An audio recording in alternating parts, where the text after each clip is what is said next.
Hello friends, this is अनुभव। आज हम लोग शुरू करेंगे भारतीय संविधान के ऐतिहासिक विकास के बारे में। क्रम वाइज देखेंगे प्रावधान। तो पिछले 2-3 क्लास में हम देख चुके हैं 1773 के रेगुलेटिंग एक्ट देख चुके हैं, 1781 के एक्ट ऑफ सेटलमेंट देख चुके हैं, 1784 का पिट्स इंडिया एक्ट देख चुके हैं, 1793 का चार्टर एक्ट देख चुके हैं, 1813 का चार्टर एक्ट देख चुके हैं, 1833 का चार्टर एक्ट देख चुके हैं, 1853 का चार्टर एक्ट देख चुके हैं। आज देखेंगे 1858 का भारत सरकार अधिनियम या गुड गवर्नेंस एक्ट या भारत शासन अधिनियम, सब इसी का नाम है। तो ये जो भारत शासन अधिनियम, इसके बारे में पिछले क्लास में कुछ बात किए थे, लेकिन कुछ टेक्निकल इशू आने के कारण वीडियो कट गया था। तो देख लेते हैं फिर से।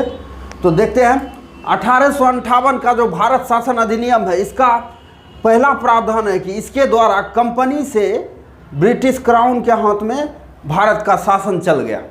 जो कंपनी था जिसके हाथ में भारत पर शासन था ब्रिटिश सरकार की ओर से, अब ब्रिटिश सरकार क्या किए, उससे लेके शासन ब्रिटिश क्राउन के हाथ में सौंप दिए।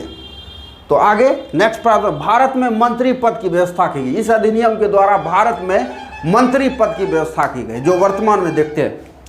फिर 15 सदस्यीय भारत परिषद का सृजन किया। इसी एक्ट के माध्यम से 15 सदस्यीय भारत परिषद का सृजन किया गया, जिसमें 8 सदस्य ब्रिटिश संसद के द्वारा एवं 7 सदस्य निदेशक मंडल के द्वारा नियुक्त किए जाते थे। ये जो 15 सदस्यीय भारत परिषद का सृजन किया गया, ये भारतीय मामलों पर ब्रिटिश संसद का इस पर सीधा नियंत्रण स्थापित हुआ इसी के माध्यम से, क्योंकि मुगल सम्राट के पद को समाप्त कर दिया गया था इसी अधिनियम के माध्यम से, और निदेशक मंडल और नियंत्रक मंडल को समाप्त कर दिया गया था, और भारत के राज सचिव की नियुक्ति की गई थी। भारत के जो राज सचिव थे, जो ब्रिटिश मंत्रिमंडल में एक सदस्य के रूप में होते थे, ब्रिटिश मंत्रिमंडल में एक सदस्य के रूप में ही भारत के राज सचिव की नियुक्ति की गई, यानी इंग्लैंड में। अब भारत में शासन संचालन हेतु इसकी नियुक्ति की गई। तो भारत में राज सचिव की नियुक्ति की गई ब्रिटिश मंत्रिमंडल के एक सदस्य के रूप में, ठीक है। इसके बाद भारत के गवर्नर जनरल का नाम बदलकर वायसराय कर दिया गया। इसी एक्ट के माध्यम से भारत के जो गवर्नर जनरल थे उसका नाम बदल करके वायसराय कर दिया गया। और ऐसे पहले वायसराय बने कैनिंग बने पहले वायसराय, और अंतिम गवर्नर जनरल भी कैनिंग। भारत के अंतिम गवर्नर जनरल भी कैनिंग और प्रथम वायसराय भी यही थे। इसके बाद अब आते हैं नेक्स्ट एक्ट पर। नेक्स्ट एक्ट है 1861 का भारत परिषद अधिनियम। ये जो 1861 का भारत परिषद अधिनियम है, इसका बहुत अच्छा विशेषता है। इसके द्वारा कुछ ऐसा प्रावधान लाया गया जो वर्तमान में भी यूजफुल है, वर्तमान में इसका प्रयोग हो रहा है। तो देखते हैं 1861 का जो भारत परिषद नियम, इसके द्वारा गवर्नर जनरल का जो कार्यकारिणी परिषद है उसका विस्तार किया गया। गवर्नर जनरल का जो कार्यकारिणी परिषद था, एग्जीक्यूटिव काउंसिल था, उसको विस्तार किया गया और विभागीय प्रणाली का आरंभ हुआ कैनिंग के द्वारा 1859 में। मतलब इसी एक्ट के माध्यम से कैनिंग के द्वारा क्या किया गया, विभागीय प्रणाली यानी कि पोर्टफोलियो सिस्टम का शुरुआत हुआ।